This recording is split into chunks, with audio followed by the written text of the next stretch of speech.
ನಮಸ್ಕಾರ ಸರ್. ನಮಸ್ಕಾರ. ಯಾವ ಊರು ರೀ? ಗುಡಿಗೇರಿನ. ಸರ್, ಇಲ್ಲಿ ಡಾಕ್ಟರ್ ಪ್ರವೀಣ್ ಬಾಬು ಅವ್ರ ಹತ್ರ ದಾವಣಗೆರೆಗೆ ಏನು ತೊಂದರೆಗೆ ಅಂತ ತೋರ್ಸಕ್ ಬಂದ್ರಿ?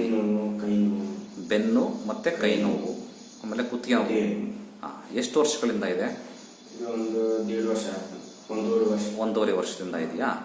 ಸರ್, ಇಲ್ಲಿ ಡಾಕ್ಟರ್ ಪ್ರವೀಣ್ ಬಾಬು ಅವ್ರದ್ದು ಅಡ್ರೆಸ್ಸು ನಿಮಗೆ ಯಾರು ಹೇಳಿದ್ರು? ಕುಂದಗೋಳದಿಂದ ಬಂದಿದ್ರಂತ ಅವರು? ಎಷ್ಟು ವರ್ಷ ಆಯ್ತು ಅವ್ರು ಬಂದೋಗಿ? 3 ವರ್ಷ ಆಯ್ತಾ?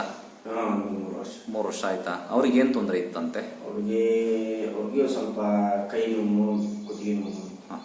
ಅವ್ರಿಗೆ ಎಷ್ಟು ವರ್ಷಗಳಿಂದ ಇತ್ತಂತೆ? ಒಂದು 2 ವರ್ಷ. ಆಮೇಲೆ ನಮ್ಮಲ್ಲಿ ಬಂದಿದ್ರಂತ. ಬಂದ ಮೇಲೆ ಹೇಗಿದ್ದಾರೆ ಅವರು? ಚೆನ್ನಾಗಿದ್ದಾರೆ, ಫುಲ್ ಆರಾಮಾಗಿದ್ದಾರ? ಹಾಗಾಗಿ ಅವರು ನಿಮಗೆ ಅಡ್ರೆಸ್ ಹೇಳಿದ್ರು, ಹಾಗಾಗಿ ನೀವು ತೋರ್ಸಕ್ ಬಂದ್ರಿ. ಸತ್ಯನಾ ಇದು?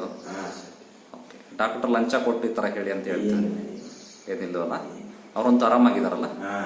ಒಳ್ಳೆ.